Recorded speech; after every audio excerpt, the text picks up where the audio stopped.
He was smart, articulate, and even wrote a book about surviving prison life. But beneath the polished exterior of Stephen Christopher Stanko lurked a monstrous secret. He had the charm of a scholar, but the heart of a killer. What drove this seemingly reformed ex-convict to commit some of the most brutal crimes South Carolina has ever seen? Make sure to keep watching to learn more about the crimes he committed, his final words, and his last meal.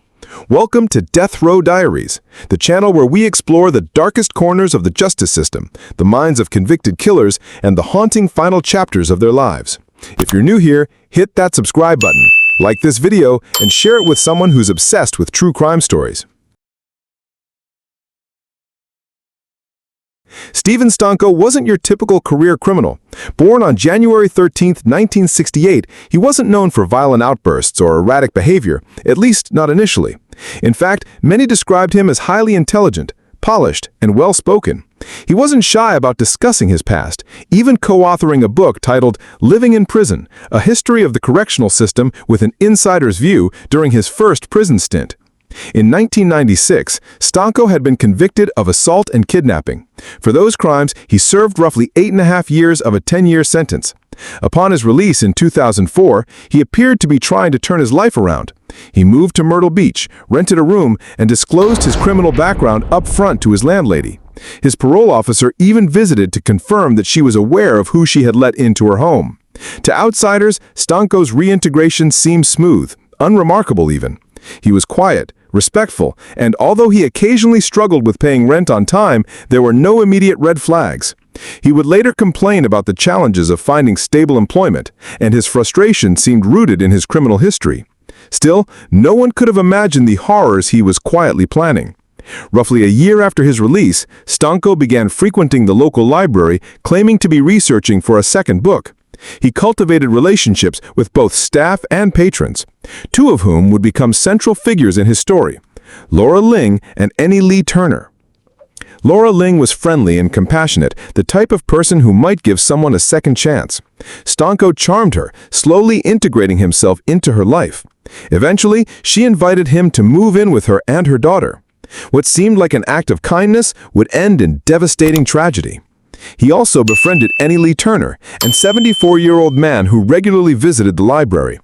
Their relationship appeared innocent, perhaps even neighborly, but beneath Stanko's calm demeanor, something was brewing. All the while, disturbing articles about infamous serial killers Jeffrey Dahmer, Gary Ridgway, and others were discovered among his personal belongings. According to police, he either was just interested in serial killers or he was becoming one. April 2005 marked the beginning of the nightmare. He strangled Laura Ling, the woman who had welcomed him into her home. Then he turned his attention to Annie Lee Turner, shooting the elderly man dead without hesitation. But it didn't end there. Laura's teenage daughter, young, vulnerable, and trapped, became the next victim. Stanko sexually assaulted her and slit her throat. Miraculously, she survived. Bloodied and terrified, she managed to make a 911 call that would ultimately lead to his capture. The brutality of the crimes shocked the community.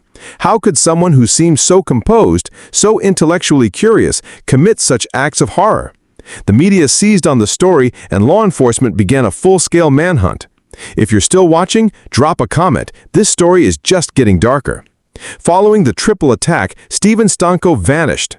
For days, he evaded law enforcement in what became a high-profile national manhunt. The FBI, U.S. Marshals, and local police pooled their resources, desperate to capture the man whose face was now plastered across news stations. A $10,000 reward was offered for any information leading to his arrest. The public was warned that Stanko was dangerous, unpredictable, and possibly armed. He managed to hide out in Augusta, Georgia during the busy Masters golf tournament, just blocks away from massive crowds. On April 12, 2005, Stanko was finally arrested without incident. Despite the violent chaos he had caused, he was calm when U.S. Marshals took him into custody. The nation breathed a collective sigh of relief. What followed were two major trials. The first, in Georgetown County, centered on the murder of Laura Ling and the assault on her daughter. The second focused on the murder of Annie Lee Turner. In both cases, Stanko's legal team employed an insanity defense, but juries weren't convinced. In August 2006, he was sentenced to death and received an additional 110 years in prison for kidnapping, armed robbery, and sexual assault. 3 years later, a second death sentence was handed down for Turner's murder. Stephen Stanko now held 2 death sentences and was incarcerated at Broad River Correctional Institution in Columbia, South Carolina. Appeals followed, as they always do in death penalty cases, but none succeeded. Don't forget to hit that subscribe button if you haven't already. We uncover stories like this every week on Death Row Diaries. By 2025, after nearly 2 decades behind bars and multiple failed appeals, including one to the U.S. Supreme Court, Stanko had exhausted every legal avenue. On May 16, 2025, the South Carolina Supreme Court issued his execution date, June 13th.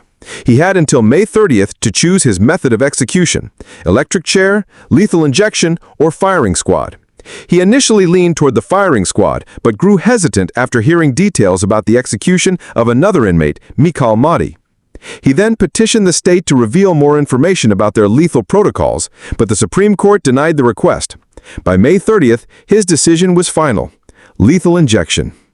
Henry Turner's son, one of the surviving family members, publicly stated that justice had taken far too long, but welcomed the closure. He was a jolly, kind-hearted man, he said of his father. Losing him that way, it never left us. On June 13, 2025, Stephen Stanko walked his final path. At 6:34 p.m., he was pronounced dead by lethal injection. The man who once wrote about surviving prison had become one of its most chilling figures. Before his execution, Stanko was served his final meal.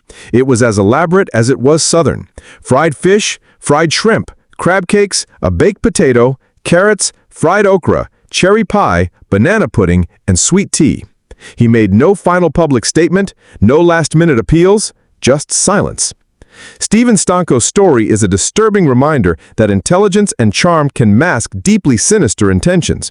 It begs the question: was he always a killer in waiting, or did prison mold him into something darker? Comment your thoughts below. Do you believe his execution brought true justice? And don't forget, like, share, and subscribe to Death Row Diaries. We bring you real stories of crime, justice, and the lives that ended behind prison walls. Until next time, stay curious and stay safe.